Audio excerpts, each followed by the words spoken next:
प्रश्न संख्या 1। New India नामक दैनिक समाचार पत्र निम्नलिखित में से किसके द्वारा शुरू किया गया था? Mahatma Gandhi, Abul Kalam Azad, B.R. Ambedkar, Annie Besant. इसका करेक्ट उत्तर हो जाएगा यहाँ पे D, Annie Besant. Annie Besant के बारे में मैं आपको बता दूं कि उस समय अगर औपनिवेशिक काल के संदर्भ में देखा जाए तो बहुत कम ही ऐसे विदेशी लोग थे जिनका नाम आज भी ससम्मान लिया जाता है। उनमें से एक है यहाँ पे एनी बेसेंट। क्यों लिया जाता है इसके बारे में हम लोग जान लेते हैं।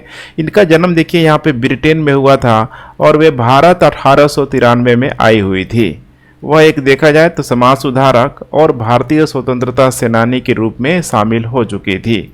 एनी बेसेंट 1907 से 1933 तक मोस्ट इम्पोर्टेंट यहाँ पे हो जाएगा थियोसॉफिकल सोसाइटी की एक दूसरी अध्यक्ष भी रह चुकी है। इसके अलावा देखा जाए 1914 में इनके द्वारा यंग मेंस इंडियन एसोसिएशन की शुरुआत की गई। यंग मेंस इंडियन एसोसिएशन की शुरुआत की गई। मोस्ट इम्पोर्टेंट यहाँ पे हो जाएगा 1916 में इनके द्वारा होम रूल लीग आंदोलन की भी यहाँ पे शुरुआत की गई। इसके अलावा 1917 में भारतीय राष्ट्रीय कांग्रेस की इनके द्वारा अध्यक्षता भी यहाँ पे की गई। इसके अलावा देखा जाए तो इनके द्वारा दो पत्रिकाएं, मोस्ट इम्पोर्टेंट दो पत्रिकाएं यहाँ पे निकाली गई। पहला नाम यहाँ पे हो जाएगा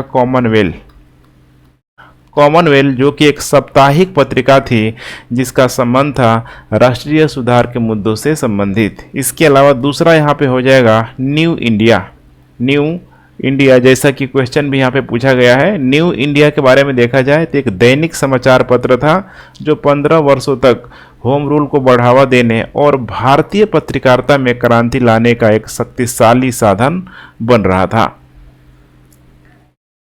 नेक्स्ट प्रश्न है, निम्नलिखित में से पलामू की किस जनजाति ने 1857 के विद्रोह में भाग नहीं लिया था? चेरो और बोगता, मुंडा और उरांव, संथाल और मुंडा हो जाएगा। इसके अलावा बिंघल और भील।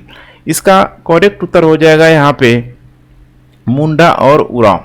करेक्ट उत्तर हो जाएगा यहाँ पे मुंडा और उरांव। देखा जाए यहाँ पे पलामू की चेरो और बोगता दो जनजाति का नाम याद रखिएगा, चेरो और दूसरा हो जाएगा यहाँ पे बोगता जनजातियाँ 1857 के विद्रोह में सक्रिय रूप से शामिल थी। उनके साथ संथाल, बिंघाल और भील जैसी अन्य जनजातियां भी शामिल थी। तो यहाँ पे मैं प्लस कर देता हूँ संथाल के साथ साथ यहाँ पे हो जाएगा बिंघाल। इसके अलावा भील। यहाँ पे आपको देखने के लिए मिल रहा है लगभग 5 जो जनजाति थी 1857 के, ध्यान रखिएगा 1857 के विद्रोह में शामिल हो गई थी। हालांकि मुंडा और उरांव इसमें पार्टिसिपेट नहीं कर रहे थे। 1857 का भारतीय विद्रोह देखा जाए तो ब्रिटिश ईस्ट इंडिया कंपनी के शासन के खिलाफ 1857-58 में भारत में एक बड़ा लेकिन अंततः देखा जाए तो एक असफल प्रयास था, असफल विद्रोह था। जबकि देखा जाए मेरठ, दिल्ली, अवध, कानपुर आदि विद्रोह के प्रमुख केंद्र थे। इसके अलावा देखा जाए तो इधर बंगाल के अलावा नीचे आपको मद्रास, इसके अलावा इधर बम्बई प्रेसिडेंसी काफ़ी हद तक शांत रहा था। 1857 की क्रांति का नेतृत्व देखा जाए बिहार के जगदीशपुर के जमींदार जिनका नाम है कुंवर सिंह। बहुत फेमस प्रश्न है बीपीएससी का, कुंवर सिंह के द्वारा यहाँ पे नेतृत्व किया गया था। निम्नलिखित में से किसने कहा कांग्रेस एक भीख मांगने वाला संस्थान है? लॉर्ड डफरिन, अरविंद घोष, बाल गंगाधर तिलक, बिपिन चंद्र पाल। इसका करेक्ट उत्तर हो जाएगा यहाँ पे बी, अरविंद घोष के द्वारा यहाँ पे बोला गया कि कांग्रेस एक भीख मांगने वाला संस्थान है। इसके अलावा बात करें हम लोग लॉर्ड डफरिन की, टाइम पीरियड इसका है यहाँ पे 1884 से लेकर 1888 के बीच। इसके द्वारा बोला गया कि कांग्रेस केवल एक सूक्ष्म अल्पसंख्यकों का प्रतिनिधित्व करती है, सूक्ष्म अल्पसंख्यकों का प्रतिनिधित्व करती है।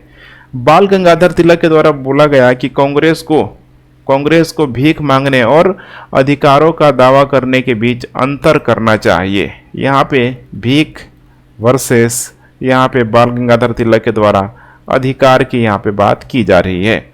वहीं यहाँ पे बिपिन चंद्र के द्वारा यहाँ पे बोला गया कि कांग्रेस बुलबुले के साथ खेल रही है। कांग्रेस बुलबुले के साथ खेल रही है। तभी वर्तमान में जिस तरीके से देखिए बीपीएससी में प्रश्न पूछा जा रहा है, बहुत सारा स्टेटमेंट कोटेशन दे दिया जा रहा है और बोल दिया जा रहा है कि किसके द्वारा यह बोला गया था। तो इन चारों पॉइंट को आप लोग ध्यान में जरूर रखेंगे, क्या पता यहीं से एक प्रश्न बीपीएससी बना दे। हिंदू और स्वदेश मित्रण समाचार पत्रों की स्थापना किसने की? जी सुब्रमण्यम अय्यर, बीजी तिलक, सुरेंद्रनाथ बनर्जी, इसके अलावा है यहाँ पे गोपाल कृष्ण गोखले। इसका करेक्ट उत्तर मैं आपको बता दूं हो जाएगा ए, जी सुब्रमण्यम अय्यर के द्वारा। जी सुब्रमण्यम अय्यर के द्वारा। देखा जाए यहाँ पे द हिंदू पहला तमिल अखबार था, बहुत इंपॉर्टेंट, पहला तमिल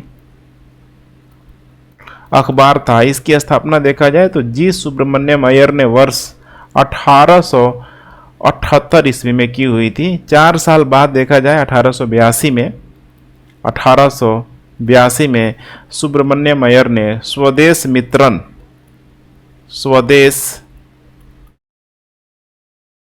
मित्रन नाम से अपना खुद का साप्ताहिक पत्र यहाँ पे स्थापित किया था। दोनों अखबार देखा जाए तो ब्रिटिश साम्राज्यवाद की आलोचना करते थे।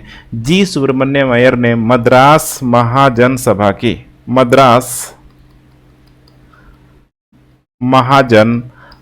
की स्थापना भी की हुई थी। काफ़ी इंपॉर्टेंट है, 3 पॉइंट आप यहाँ पे देख पा रहे हैं। पहला अखबार हो जाएगा यहाँ पे द हिंदू तमिल अखबार, इसके अलावा दूसरा हो जाएगा यहाँ पे स्वदेश मित्रन, इसके अलावा हो जाएगा यहाँ पे मद्रास महाजन सभा। तीनों का तीनों यहाँ पे जो क्रेडिट जाता है यहाँ पे जी सुब्रमण्यम अय्यर को जाता है। इसके अलावा देख पा रहे हैं आप लोग, ठीक है, एनी बेसेंट ने अपने होम रूल मूवमेंट की शुरुआत देखा जाए तो अडयार में एक जगह है यहाँ पे, अडयार में सुब्रमण्यम अय्यर के साथ, जी सुब्रमण्यम अय्यर के साथ यहाँ पे की हुई थी। ये भी काफ़ी इंपॉर्टेंट पॉइंट बन सकता है। बात करते हैं बाकी जो नाम है, जैसे कि बीजी तिलक है यहाँ पे। बीजी तिलक के द्वारा जैसे कि काफ़ी जो मोस्ट इम्पोर्टेंट जो समाचार पत्र है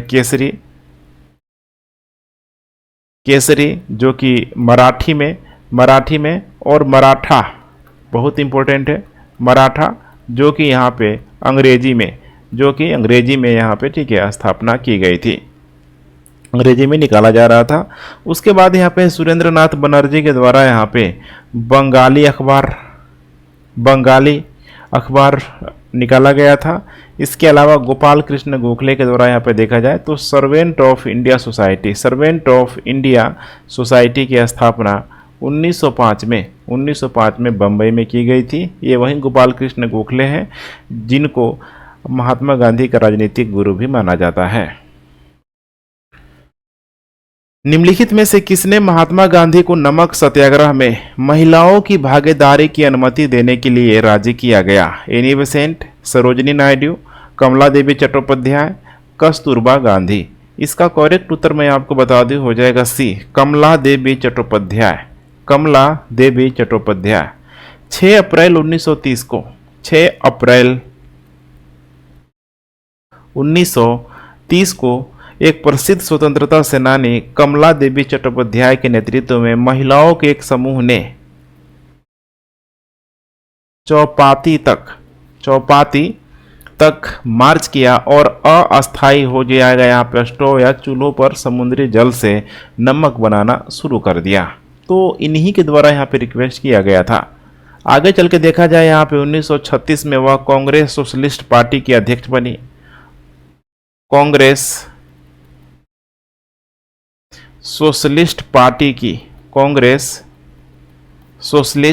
पार्टी की अध्यक्ष बनी और जयप्रकाश नारायण और राम मनोहर लोहिया के साथ काम भी किया। उन्होंने राज्य के समर्थन के बिना और पूरी तरीके से सामुदायिक समर्थन के माध्यम से फरीदाबाद के, बहुत इंपॉर्टेंट है यहाँ पे, फरीदाबाद के सहकारी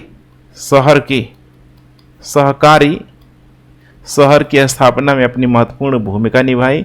उन्होंने भारतीय कला और शिल्प के संरक्षण और प्रचार में उनके काम देखा जाए तो दिल्ली में रंगमंच शिल्प म्यूजियम जैसे शिल्प संग्रहालयों की इनके द्वारा स्थापना भी की गई थी। किस प्रांत को कभी पूर्व का अन्न भंडार कहा जाता था जिसे अस्थायी बंदोबस्त द्वारा बंजर बना दिया गया था? मद्रास, बंगाल, बिहार, इसके अलावा है उड़ीसा। बहुत आसान से जवाब होगा, करेक्ट उत्तर हो जाएगा यहाँ पे बंगाल।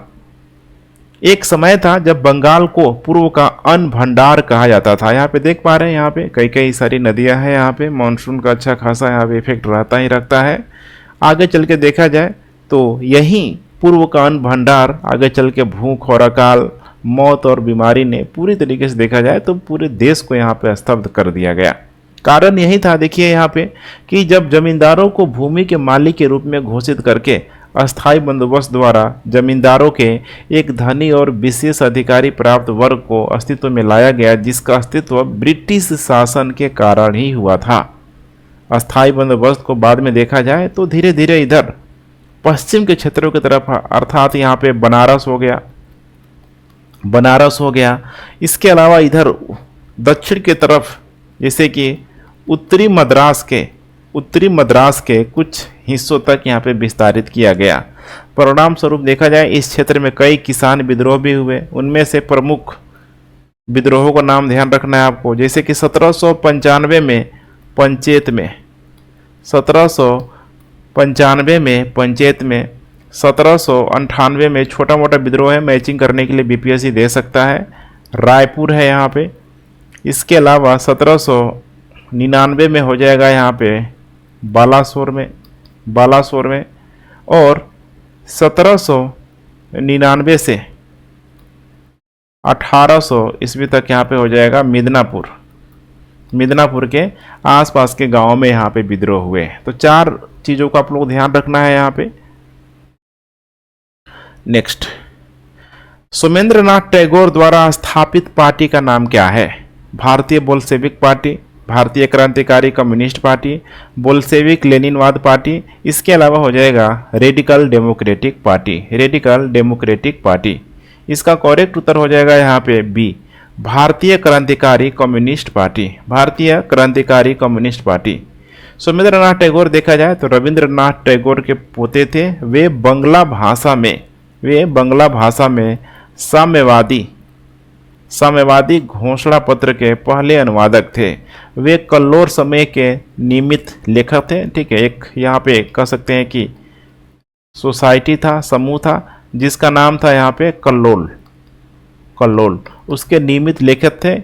इसके अलावा देखा जाए सोमेंद्रनाथ टैगोर ने रूसी, फ्रेंच, जर्मन, अंग्रेजी और बंगाली भाषा में भी लेख लिखे। उनके द्वारा लिखे गए कुछ इंपॉर्टेंट यहाँ पे पुस्तकें हैं जो एग्जाम में बार बार पूछी जाती है, जैसे कि यहाँ पे हो जाएगा रूस त्रयी जात्री। इसके अलावा यहाँ पे हो जाएगा रविंद्रनाथ गान,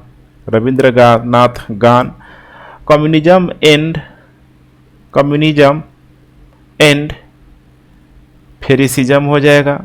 इसके अलावा यहाँ पे हो जाएगा गांधी, इन्हीं के द्वारा यहाँ पे लिखा गया। गांधी के साथ साथ यहाँ पे हो जाएगा विप्लवी। इन सारे कुछ इंपॉर्टेंट बुक्स से ध्यान रखेंगे आप लोग। किस अधिनियम ने सिखों, भारतीय ईसाइयों, आंग्ल भारतीयों और यूरोपीय लोगों के लिए सांप्रदायिक प्रतिनिधित्व के सिद्धांत को आगे बढ़ाया? भारत सरकार अधिनियम 1858 है, 1919 से 1909 है, 1861 है। ये भी बहुत आसान जवाब होगा। देख पा रहे हैं यहाँ पे पूछ रहा है कि सांप्रदायिक प्रतिनिधित्व के सिद्धांत को आगे बढ़ाया। तो जैसे कि हमें पता है कि 1909 में पार्लियामेंट्री सुधार के माध्यम से मुस्लिमों को पृथक निर्वाचन चुनाव यहाँ पे दिया गया था और उसको इम्प्लीमेंट किया गया यहाँ पे भारत सरकार अधिनियम यहाँ पे 1919 में किया गया। ठीक है, तो इसे भी आप लोग यहाँ पे देख पा रहे हैं 1919 में यहाँ पे किया गया, बिल्कुल करेक्ट है। यहाँ पे 1919 के अधिनियम की बात करें तो इस अधिनियम को यहाँ पे मॉन्टेस्क्यू चेम्सफोर्ड सुधार के नाम से भी जाना जाता है। इस अधिनियम ने देखा जाए तो द्विशासन प्रणाली, अर्थात देखा जाए प्रांतीय स्तर पर कार्यकारी शक्तियों का वितरण की शुरुआत की। इस अधिनियम ने प्रणाली या फिर द्विसदनीय प्रणाली की यहाँ पे शुरुआत कर दी। इसके बहुत सारे प्रावधान हैं, उन्हीं एक प्रावधानों में से था यहाँ पे कि मुस्लिमों को यहाँ पे पृथक निर्वाचन पूरी तरीके से यहाँ पे अप्लाई किया गया, मुस्लिमों में यहाँ पे अप्लाई किया गया। उसके बाद हम लोग बाकी अधिनियम भी देख लेते हैं, जैसे कि 1858 हो गया। इसने एक नया पद बनाया, जैसे कि जो भी यहाँ पे सीओडी था, बीओडी था, सब यहाँ पे इसको ख़त्म कर दिया गया। और इसके लिए देखा जाए तो भारत के राज्य सचिव का पद सृजित किया गया। वायस राय का भी एक नया पद बनाया गया, और जो लॉर्ड कैनिंग था अंतिम गवर्नर जनरल, उसी को भारत का पहला वायस राय भी बनाया गया। भारत परिषद अधिनियम 1909 के बारे में देख लीजिए। इसी को मार्ले मिंटो सुधार के नाम से भी जाना जाता है। इस अधिनियम ने मुसलमानों के लिए अलग निर्वाचन मंडल को स्वीकार करके सांप्रदायिक प्रतिनिधित्व की एक प्रणाली शुरुआत की। लॉर्ड मिंटो को ही यहाँ पे सांप्रदायिक मतदाताओं के पिता के रूप में जाना जाता है। मार्ले मिंटो है यहाँ पे, मार्ले जो कि भारत सचिव हुआ करता था, और मिंटो यहाँ पे हो जाएगा वायसराय। वैसे ही यहाँ पे मोंटेस्क्यू, इसके अलावा यहाँ पे चेम्सफोर्ड, एक है भारत सचिव और दूसरा हो जाएगा यहाँ पे वायसराय। भारत परिषद अधिनियम 1861, यहाँ पे हो जाएगा लॉर्ड कैनिंग जो कि वायसराय था। लॉर्ड कैनिंग ने एक संविभाग प्रणाली की शुरुआत की। अधिनियम ने बम्बई और मद्रास प्रांतों के लिए कानून की सख्ती बहाल करके विकेंद्रीकरण की प्रक्रिया यहाँ पे शुरुआत कर दी। नमक सत्याग्रह के दौरान बिहार में लोगों ने नमक बनाने के अलावा किस कर का विरोध कर सरकार का विरोध किया? बहुत इंपॉर्टेंट प्रश्न है। ऑप्शन में है हाथी, विकास, चौकीदारी कर, इसके अलावा हो जाएगा मलबा।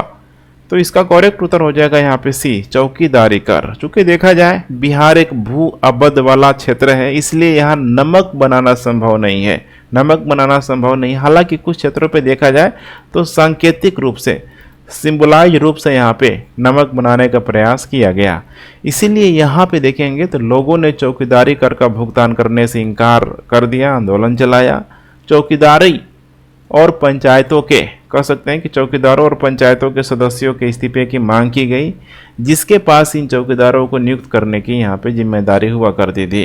एंटी चौकीदारी कर अभियान देखा जाए तो बड़े मात्रा में, जैसे कि भागलपुर, नाम ध्यान रखेंगे, भागलपुर, इसके अलावा सारण, ऐसे कुछ प्रमुख क्षेत्रों में बड़े स्तर पर चलाया गया था। निम्नलिखित में से कौन 1687 ईस्वी तक ईस्ट इंडिया कंपनी के व्यापारिक केंद्र था? सूरत, दिल्ली, त्रावणकोर, इसके अलावा हो जाएगा मदुरै। तो करेक्ट उत्तर हो जाएगा यहाँ पे ए। 1687 तक देखा जाए तो ईस्ट इंडिया कंपनी के व्यापारिक केंद्र था यहाँ पे सूरत हो जाएगा। ईस्ट इंडिया कंपनी के बारे में बात किया जाए तो जैसे इसको अनौपचारिक रूप से ईस्ट इंडिया कंपनी या केवल यहाँ पे जॉन कंपनी के रूप में, ये बहुत इंपॉर्टेंट है, यहाँ पे जॉन कंपनी के रूप में जाना जाता था। यह एक संयुक्त स्टॉक कंपनी थी जिसे ईस्ट इंडीज के साथ व्यापार करने के उद्देश्य से बनाया गया था। शुरू में देखा जाए तो समुद्री दक्षिण पूर्व एशिया के साथ व्यापार करने के लिए तैयार किया गया था, लेकिन इसने चीन और भारत के साथ व्यापार समाप्त कर दिया।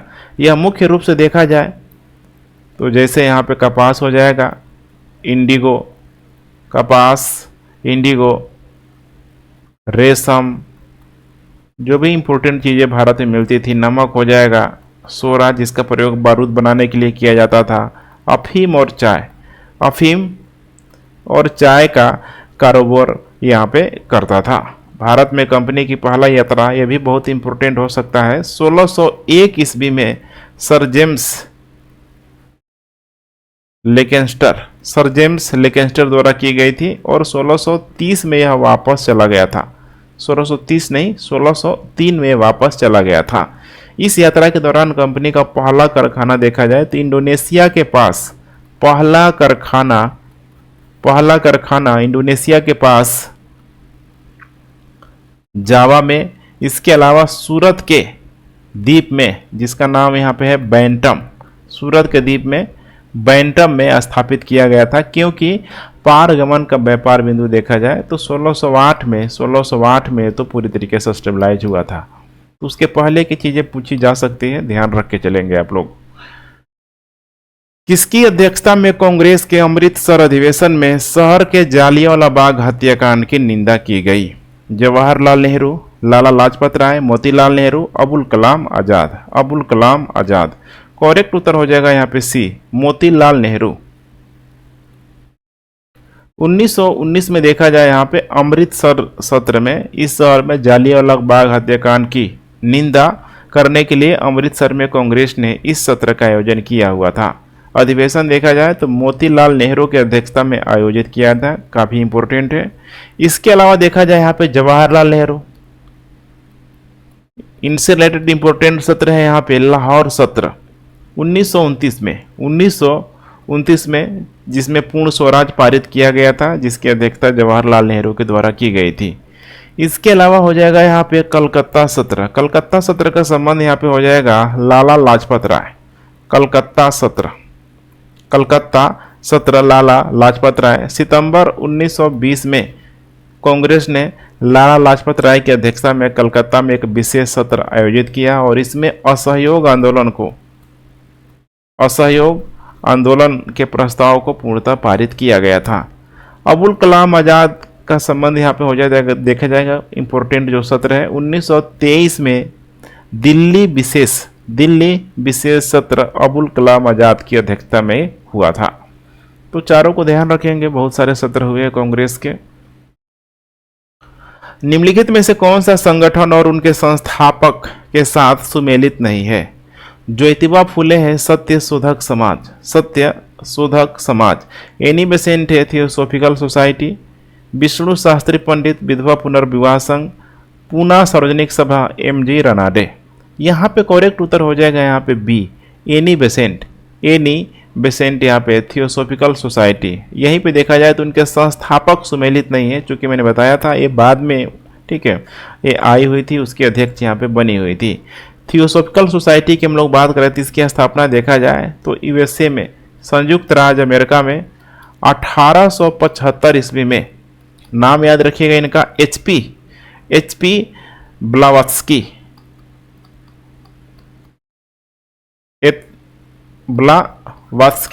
और एक अमेरिकी कर्नल जिनका नाम था एच.एस. ओलकोट। दो नाम है यहाँ पे, ऐसे ब्लावात्स्की का नाम काफ़ी फेमस है, एच.सी.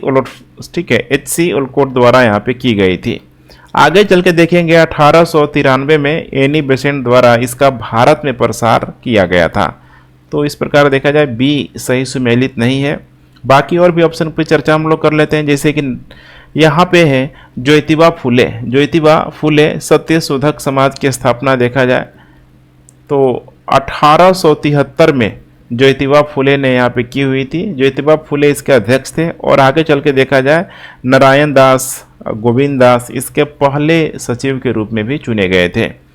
विष्णु शास्त्री पंडित है यहाँ पे विधवा पुनर्विवाह संघ, ये भी करेक्ट स्टेटमेंट है। यहाँ पे विधवा पुनर्विवाह संघ की स्थापना 1856 में विष्णु शास्त्री पंडित और इसके साथ साथ यहाँ पे हो जाएगा एमजी रनाडे के द्वारा की गई थी। पूना सार्वजनिक सभा मैंने आपको बताया हुआ था ऑलरेडी, एमजी रनाडे हैं। इसके अलावा एमजी रनाडे के साथ जीबी जोशी, एक और है यहाँ पे एसएच चिपलुनकर, 3 लोगों के द्वारा इसकी यहाँ पे स्थापना की गई थी 1870 ईस्वी में। निम्नलिखित में से किस अधिनियम ने भारत के शासन की संरचना को एकात्मक से संघीय में बदल दिया? भारत सरकार अधिनियम 1935, 1919, 1909, 1858। अब यहाँ पे पूछ रहा है कि भारत के शासन की संरचना को एकात्मक से संघीय में यहाँ पे बदल दिया। बहुत आसान सा जवाब होगा ए, भारत सरकार अधिनियम 1935। इसने प्रांतीय स्वायत्ता का आरंभ किया, प्रांतों को पूर्णतः यहाँ पे स्वायत्ता दी गई, लेकिन केंद्र में द्वैध शासन लगा के रखा गया। अधिनियम देखा जाए क्यों ये आया हुआ था, तो इसका मुख्य जो कारण है देखेंगे तो साइमन कमीशन और गोलमेज सम्मेलन की रिपोर्टों के आधार पर 1935 के अधिनियम को लाया गया था। जब यह अधिनियम पारित हुआ, काफ़ी इंपॉर्टेंट है, तो उस समय देखा जाए वायसराय कौन था? नाम है यहाँ पे लॉर्ड विलिंगडन। इसका नाम जरूर आप लोग ध्यान में रखेंगे। निम्नलिखित में से किस समाचार पत्र की स्थापना राजा राम मोहन राय के द्वारा की गई थी? बंगादूत, बॉम्बे टाइम्स, बंगाल गजट, इसके अलावा है राष्ट्रगुप्टर। सही उत्तर हो जाएगा यहाँ पे राजा राम मोहन राय के द्वारा यहाँ पे बंगादूत अखबार की स्थापना की गई थी। यह 1822 में कलकत्ता में 4 भाषाओं में किया गया था। 4 भाषा कौन कौन सा है ध्यान रखेंगे आप लोग, जैसे कि यहाँ पे अंग्रेजी, इंग्लिश, बंगाली, फारसी, इसके साथ साथ यहाँ पे हिंदी, 4 भाषाएं ध्यान रखेंगे। बॉम्बे टाइम्स की बात कर लें तो इस अखबार की यहाँ पे स्थापना की गई थी रॉबर्ट नाइट और यहाँ पे हो जाएगा थॉमस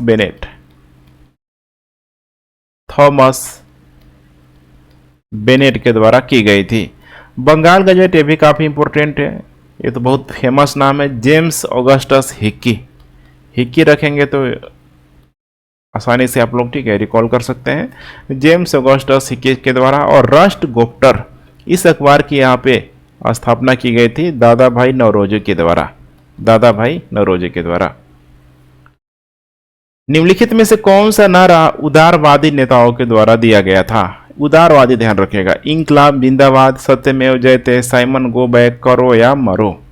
इसमें देखा जाए तो करेक्ट उत्तर यहाँ पे हो जाएगा, देखिए 2 चीज में मामला यहाँ पे कॉम्प्लिकेटेड हो सकता है, सत्यमेव जयते और करो या मरो। आइए बारी बारी से हम लोग समझने का प्रयास करते हैं। देखिए जाए यहाँ पे करेक्ट उत्तर आपको पता लग गया है, यहाँ पे हो जाएगा बी, सत्यमेव जयते। उदारवादी नेता मदन मोहन मालवीय द्वारा यहाँ पे दिया गया एक नारा था जिसमें हिंसा का देखा जाए तो कोई स्थान नहीं था। उसी तरीके से यहाँ पे इंकलाब जिंदाबाद, हसरत मोहानी ध्यान रखिएगा, हसरत मोहानी द्वारा दिया गया था, लेकिन शहीद भगत सिंह के द्वारा इसको लोकप्रिय बनाया गया। दोनों में अंतर है। सी है यहाँ पे साइमन गो बैक, इसको यहाँ पे यूसुफ मेहरेली ने दिया हुआ था। इस नारे को यूसुफ मेहरेली के द्वारा दिया गया था और लाला लाजपत राय के द्वारा इसको फेमस बनाया गया था। यह देखा जाए तो 1919 के संवैधानिक सुधारों के कामकाज और स्वशासन की ओर आगे बढ़ने की संभावनाओं पर रिपोर्ट करने के लिए सर जॉन साइमन की अध्यक्षता में एक शाही आयोग की नियुक्ति के खिलाफ था। उसके बाद है यहाँ पे करो या मरो। 1942 में शुरू हुए भारत छोड़ो आंदोलन के दौरान गांधी जी द्वारा करो या मरो का नारा दिया गया था। गांधी को भी देखा जाए यहाँ पे तो उदारवादी नेताओं की कैटेगरी में शामिल रखा जाता है, लेकिन जिस समय ये नारा दिया गया था करो या मरो में देखेंगे तो हिंसा के तत्व भी यहाँ पे शामिल था। और हिंसा के तत्व अधिकतर देखा जाए तो जो भी क्रांतिकारी जो नेता हुआ करते थे उनके विचारधाराओं में आपको देखने के लिए मिल जाएगी। तो इस दृष्टिकोण से मैंने बताया था आपको कि इसका सटीक उत्तर यहाँ पे होगा सत्यमेव जयते। निम्नलिखित में से कौन सा प्रावधान टीपू सुल्तान और अंग्रेजों के बीच श्रीरंगपट्टनम संधि में शामिल नहीं था? टीपू को 3.5 करोड़ रुपए का युद्ध व्यय अंग्रेजों को देना होगा। टीपू को अपने राज्य का आधा हिस्सा अंग्रेजों को देना होगा, बिल्कुल सही है। टीपू के 2 बेटे अंग्रेजों के बंधक होंगे। टीपू को विलय की नीति स्वीकार करना होगा। अब यही है डी, करेक्ट उत्तर हो जाएगा यहाँ पे डी, टीपू को विलय की नीति का स्वीकार करना होगा। टीपू सर कटाने के लिए तैयार था अंग्रेजों के सामने, लेकिन झुकने के लिए तैयार नहीं था। तो इस लिहाज से देखा जाए तो करेक्ट उत्तर हो जाएगा यहाँ पे डी। थोड़ा इसकी पृष्ठभूमि की चर्चा कर लेते हैं हम लोग श्रीरंगपट्टनम की संधि की। देखा जाए यहाँ पे 1789 में उस समय बंगाल का गवर्नर जनरल हुआ करता था कार्नवालिस ने टीपू सुल्तान पर युद्ध घोषणा की। टीपू को युद्ध के पहले चरण में यहाँ पे हरा दिया गया था और 1792 में श्रीरंगपट्टनम की संधि के साथ युद्ध समाप्त हो गया। अब जब युद्ध समाप्त हुआ तो उसी संधि के माध्यम से बहुत सारा प्रत्यारोपण कह सकते हैं कि थोपा गया, संधि किया गया, जिसमें था टीपू को अंग्रेजों द्वारा युद्ध पूर्ति क्षति के रूप में 3.5 करोड़ रुपए का भुगतान करना था। इसलिए पहला सही है। इसके अलावा टीपू को अपने राज्य का आधा हिस्सा अंग्रेजों को देना चाहिए, जिसमें यहाँ पे मालाबार, डिंडुगुल, कुर्ग और यहाँ पे हो जाएगा बरमहल शामिल है। इसी को लेके यहाँ पे कॉर्नवालिस के द्वारा स्टेटमेंट भी दिया गया था कि मैंने अपने दुश्मनों को मजबूत किए बिना मैंने अपने दोस्तों को मजबूत किए बिना अपने दुश्मनों को पूरी तरीके से पंगु बना दिया।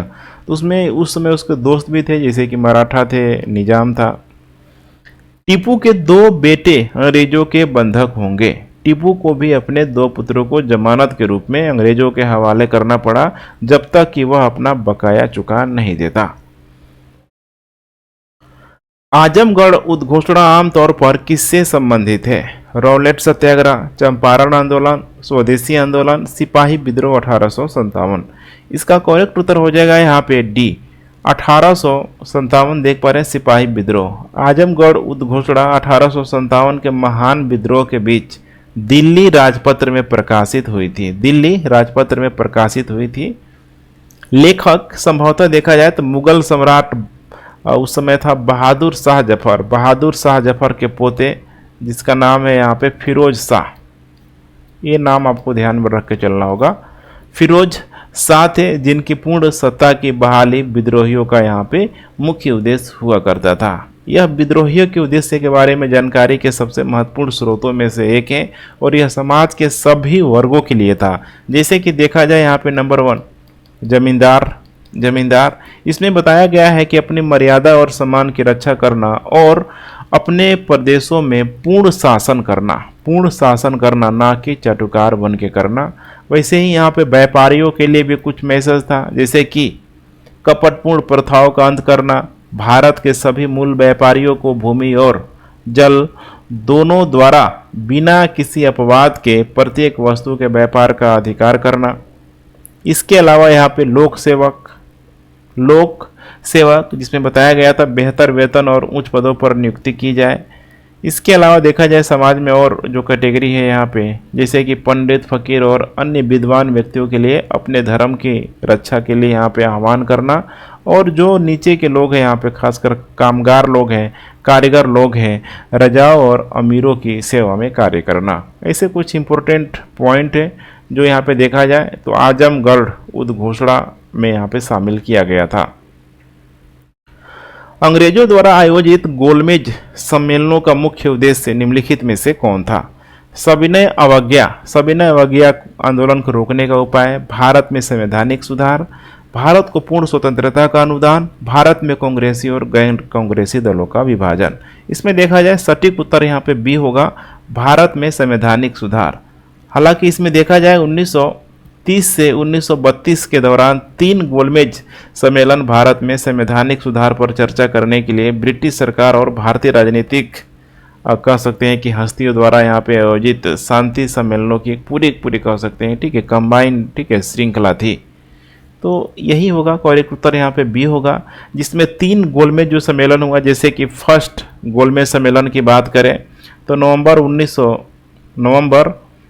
1900 यहाँ पे 30 हो जाएगा, 12 नवंबर 1930 के आसपास लंदन में लॉर्ड्स के, ठीक है, रॉयल गैलरी हाउस में जॉर्ज पंचम के द्वारा किया गया था। इसे साइमन कमीशन पर चर्चा करनी थी, इसमें मैंने पहला गोलमेज सम्मेलन में, लेकिन भारतीय राष्ट्रीय कांग्रेस द्वारा इसकी पूरी तरीके से बहिष्कार कर दिया गया था। उसके बाद आती है यहाँ पे द्वितीय गोलमेज सम्मेलन की। यह चर्चा देखा जाए केवल भारत सरकार अधिनियम 1935 के पारित होने के कारण था, इसीलिए कांग्रेस ने पार्टिसिपेट किया। कांग्रेस की तरफ से देखा जाए तो गांधी मात्र एक गोलमेज सम्मेलन अर्थात द्वितीय गोलमेज सम्मेलन में पार्टिसिपेट किए। यह सितंबर 1931 में शुरू हुआ था। उसके बाद बात आती है यहाँ पे थर्ड गोलमेज सम्मेलन की। तीसरा और आखिरी सम्मेलन 17 नवंबर 1932 को आयोजित किया गया था। और तीनों गोलमेज सम्मेलनों में कुछ इंपॉर्टेंट बातें हैं, जैसे कि बी आर अम्बेडकर हैं, तेज बहादुर सप्रू के द्वारा तीनों ही गोलमेज सम्मेलनों में पार्टिसिपेट किया गया। तो आपको रफली याद रखना है, जैसे 1930 में प्रथम गोलमेज सम्मेलन, 1931 में द्वितीय, 1932 में हो जाएगा, ठीक है, तृतीय गोलमेज सम्मेलन। हालांकि माइक्रो लेवल पे पूछ देता है प्रश्न डेट को लेके, तो डेट भी आप ध्यान में रख के चलेंगे। निम्नलिखित में से कौन भारत में अंग्रेजों द्वारा विभिन्न राजस्व प्रणालियों के कार्यान्वयन का सही कालानुक्रम क्रम है? यहाँ पे पूरा यहाँ पे जो भूमि व्यवस्था था, राजस्व व्यवस्था की वसूली के लिए खासकर भूमियों से संबंधित पूरा यहाँ पे मेंशन किया गया है।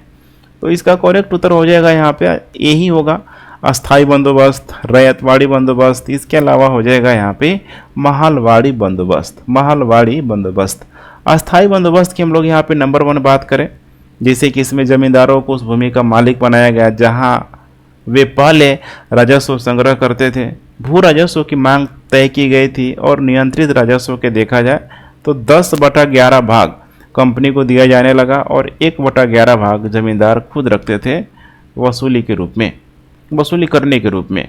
कंपनी द्वारा जमींदारों के लिए सूर्यास्त खंड भी जोड़ा गया था। आपको पता होना चाहिए सूर्यास्त कानून क्या था जमींदारों के लिए।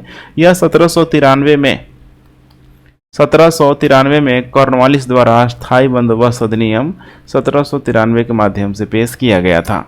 अब दूसरे नंबर पे है यहाँ पे रैयतवाड़ी बंदोबस्त। इसे 1820 में थॉमस मुनरो और रीड द्वारा पेश किया गया था। किसानों को जमीन का इसमें मालिक बना दिया गया था, मतलब भूमि का पट्टा दिया गया था। राजस्व की दर यहाँ पे देखेंगे बहुत अधिक थी। इन लोगों के द्वारा स्थायी बंदोबस्त सीख ले लिया गया था और देखेंगे कुछ क्षेत्रों में मानक उत्पादन का लगभग यहाँ पे 50% तक पहुंच गया था, इतनी बड़ी। तीसरे नंबर पे यहाँ पे महलवाड़ी बंदोबस्त 1822 में देखा जाए तो हॉल्ट मैकेंजी और R.M. बर्ड। हॉल्ट मैकेंजी की तो आप लोगों ने नाम सुना होगा, इसका भी नाम ध्यान रखेंगे। R.M. बर्ड द्वारा पेश किया गया था।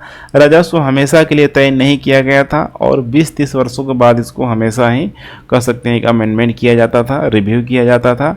इसे अस्थाई, ये बहुत इंपॉर्टेंट है, इसे अस्थाई जमींदारी बंदोबस्त के रूप में भी जाना जाता है। जैसे कि यहाँ पे है परमानेंट सेटलमेंट अस्थाई बंदोबस्त प्रणाली बंगाल में, और यहाँ पे हो जाएगा महलवाड़ी बंदोबस्त प्रणाली देखा जाए पश्चिम के क्षेत्रों में, खासकर उत्तर पश्चिम के क्षेत्रों में, जिसमें प्रमुख देखा जाए तो पंजाब हुआ करता था। जब सम्मति आयु अधिनियम पारित किया गया तब वायसराय कौन था? लॉर्ड नॉर्थब्रुक, लॉर्ड लैंसडाउन है, लॉर्ड इरविन है, Lord William Bentinck, Lord William Bentinck. इसमें करेक्ट उत्तर हो जाएगा यहाँ पे लॉर्ड लैंसडाउन के समय। इसी अधिनियम को देखा जाए सम्मति आयु अधिनियम 1891 के अधिनियम 10 के रूप में जाना जाता है। भारत में ब्रिटिश शासन के दौरान यह 19 मार्च, डेट भी आप लोग कंसीडर करके चलेंगे, 19 मार्च 1891 को यह कानून बनाया गया था। इस कानून के अनुसार लड़कियों, विवाहित और अविवाहित महिलाओं के साथ सहमति से यहाँ पे फिजिकल रिलेशन की यहाँ पे बात की जा रही है। न्यूनतम उम्र यहाँ पे इसमें बताया गया था 10 साल से बढ़ाकर 12 साल तक कर दी गई थी। कानून के उल्लंघन को बलात्कार माना जाएगा अगर इससे नीचे यहाँ पे होता है, और इसके परिणाम स्वरूप आपराधिक मुकदमा भी चलाया जाएगा। इस कानून पर वायसराय जो कि लॉर्ड लैंसडाउन ने यहाँ पे हस्ताक्षर किया हुआ था। यही ये सम्मति आयु अधिनियम देख पा रहे हैं, the age of consent act. Swadeshi आंदोलन के दौरान स्वदेशी वस्तु प्रचारणी सभा की स्थापना किसने की हुई थी? सार्वजनिक काका, गोपाल कृष्ण गोखले, विनायक दामोदर सावरकर, बाल गंगाधर तिलक, बाल गंगाधर तिलक। करेक्ट उत्तर यहाँ पे हो जाएगा डी, बाल गंगाधर तिलक के द्वारा, बाल गंगाधर तिलक के द्वारा। बात करते हैं हम लोग यहाँ पे स्वदेशी आंदोलन के बारे में। टाइम पीरियड है इसका 1905 से लेके 1907 के आसपास स्वदेशी आंदोलन देखा जाए लंबे समय तक चला था। ठीक है, यह व्यापक देखा जाए आंदोलन था जो काफ़ी लंबे समय तक यहाँ पे चला ही था, 1905 से लेके 1907 तक। ठीक है, बंगाल के विभाजन के बाद देखा जाए यहाँ पे स्वदेशी आंदोलन और बहिष्कार आंदोलन के एकीकरण के कारण स्वदेशी आंदोलन को अधिक प्रोत्साहन मिलना शुरू हो गया था। आगे भी चल के गांधी के द्वारा इसको ठीक है अब बढ़ाया गया था, बड़े रूप में चलाया गया था। इसमें हम लोग बात करते हैं यहाँ पे तिलक की। जैसे कि महाराष्ट्र में स्वदेशी आंदोलन के एक प्रमुख नेता के रूप में उभरे थे। वह एक समाज सुधारक, पत्रकार, वकील, बहुत ही कह सकते हैं ठीक है उम्दा व्यक्ति थे यहाँ पे। उन्होंने भारतीय निर्मित वस्तुओं के उपयोग को प्रोत्साहित करने के लिए विदेशी वस्तुओं का बहिष्कार करने के लिए 1905 में स्वदेशी वस्तु प्रचालनी सभा की स्थापना की।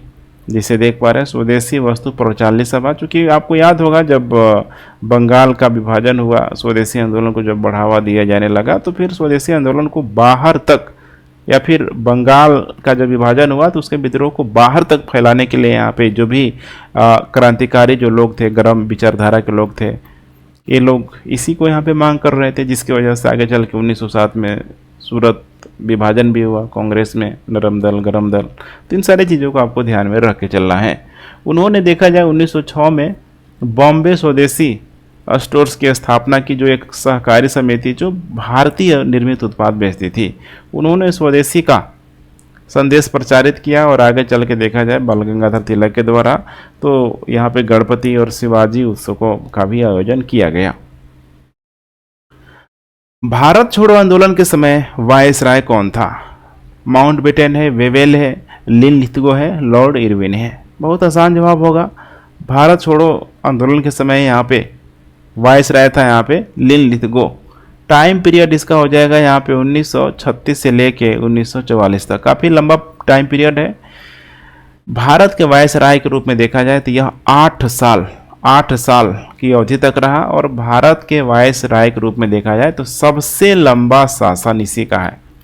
सबसे लंबा शासन 8 साल, जिसका नाम है लॉर्ड लिनलिथगो।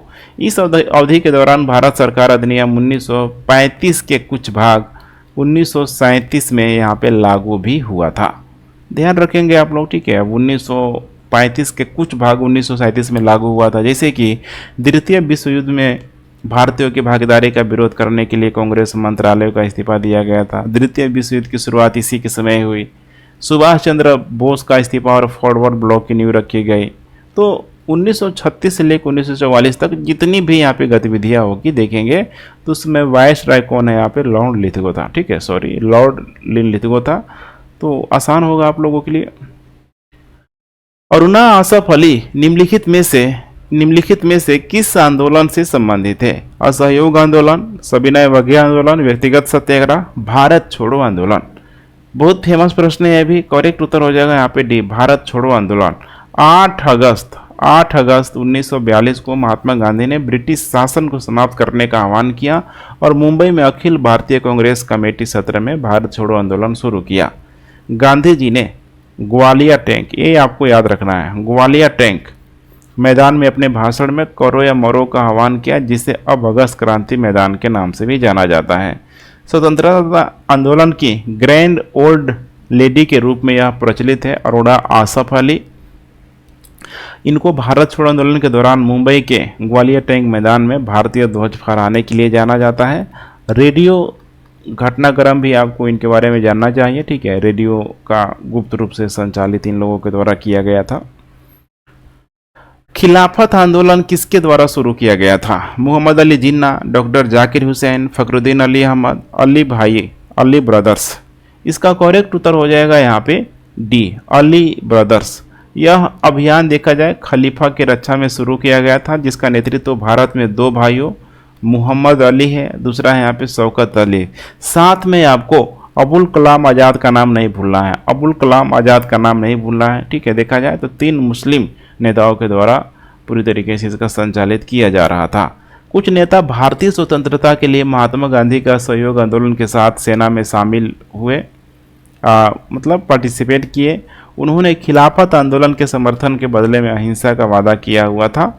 खिलाफत आंदोलन देखा जाए तो तुर्की के सुल्तान का समर्थन करने के लिए शुरू किया गया था, जिसे भारत में मुसलमानों की आबादी या फिर कह सकते हैं कि अपना धार्मिक प्रमुख, एक बड़ी जो आबादी थी अपना धार्मिक प्रमुख मानती थी। इस आंदोलन के 3 मुख्य उद्देश्य निम्नलिखित थे, जैसे कि तुर्की खलीफा को तुर्की में अपना साम्राज्य बनाए रखना चाहिए। इसके अलावा तुर्की खलीफा को तुर्की में अपना साम्राज्य बनाए रखना चाहिए। दूसरा हो जाएगा यहाँ पे खलीफा को पर्याप्त क्षेत्र में कह सकते हैं कि पर्याप्त क्षेत्र प्रदान किया जाना चाहिए ताकि वह दुनिया भर में इस्लामी आस्था को हराने में, ठीक है, या फिर हटाने में सक्षम हो सके। तीसरा है जैसे कि सीरिया था, इराक, फिलिस्तीन और अरब जैसे देशों को मुस्लिम शासकों के अधीन रहना चाहिए।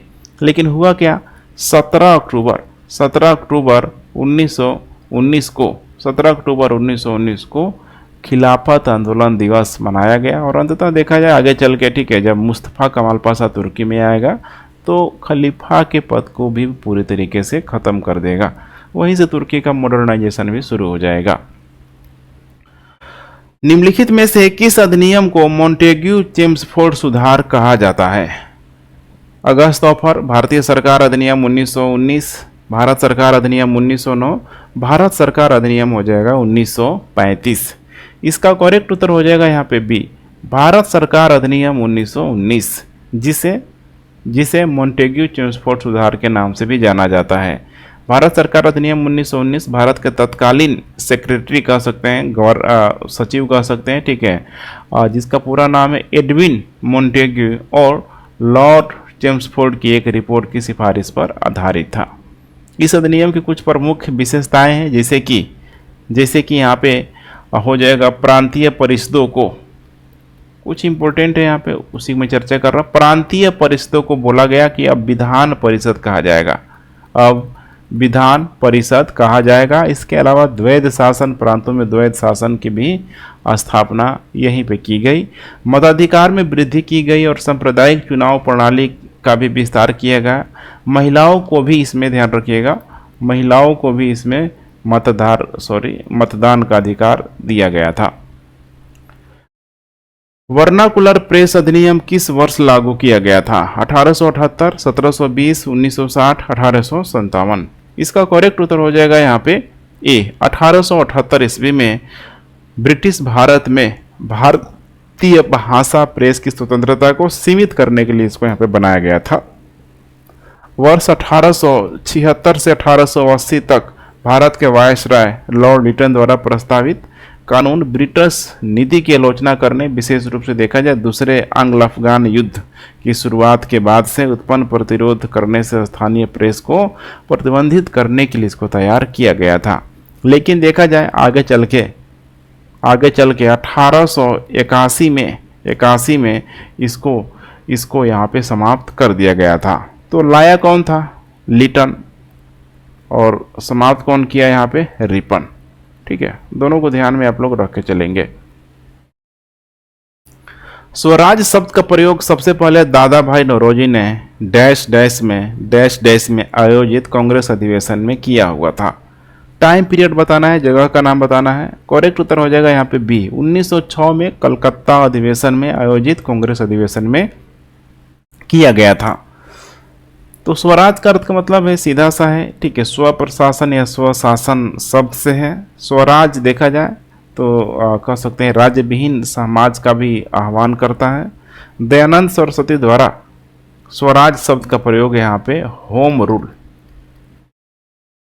के साथ यहाँ पे किया गया था। दादा भाई नौरोजी के द्वारा कहा गया था कि उन्होंने दयानंद सरस्वती के सत्यार्थ प्रकार से स्वराज शब्द यहाँ पे ग्रहण किया हुआ है।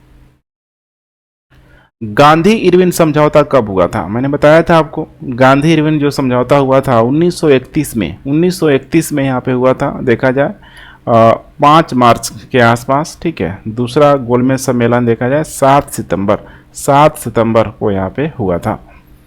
इसके अलावा कुछ और भी इम्पोर्टेंट है। 1928 में देखा जाए साइमन कमीशन का भारत में आगमन हुआ था। 1930 में देखा जाए तो सविनय अवज्ञा आंदोलन की शुरुआत हुई थी, लगभग 12 मार्च से लेकर 6 अप्रैल तक, ठीक है, दांडी मार्च यहाँ पे चला था। और इसी दरम्यान देखेंगे पहला गोलमेज सम्मेलन 12 नवंबर 1930 को शुरू हुआ था। उसके बाद है यहाँ पे 1920 में तीसरा गोलमेज सम्मेलन, जैसे कि टाइम पीरियड मैंने आपको बताया था 17 नवंबर 1932 से लेकर 24 दिसंबर के बीच हुआ था। मुस्लिम लीग ने पाकिस्तान के प्रस्ताव को किस वर्ष में और कहां अपनाया हुआ था? काफी इंपॉर्टेंट प्रश्न है। 1929 का लाहौर है, इलाहाबाद है, लाहौर है, ढाका है। टाइम पीरियड यहाँ पे सब मेंशन किया गया है।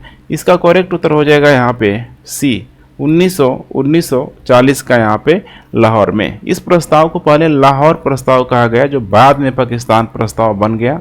24 मार्च 1940 को प्रस्तुत किया गया था। यह प्रस्ताव देखा जाए सिकंदर हयात खान द्वारा तैयार किया गया था और 23 मार्च 1940 को फजलुल हक द्वारा प्रस्तुत किया गया था। यह अखिल भारतीय मुस्लिम लीग की कार्य समिति के 25 सदस्यों के द्वारा दिया गया एक बयान था और यह 22 मार्च 1940 और 24 मार्च 1940 के बीच तैयार किया गया था।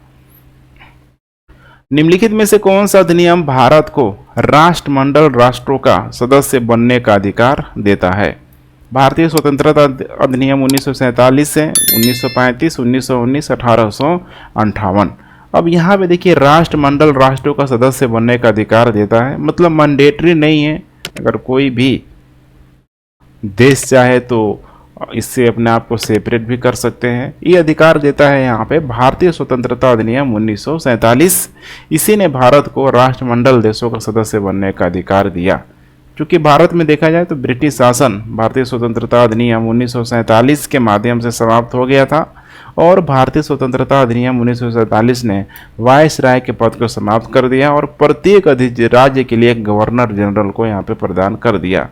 भारतीय स्वतंत्रता अधिनियम 1947 ने संविधान बनाने के लिए संविधान सभा को भी पूरी तरीके से सशक्त बनाया। इस प्रकार देखा जाए तो सटीक उत्तर यहाँ पे हो जाएगा ए।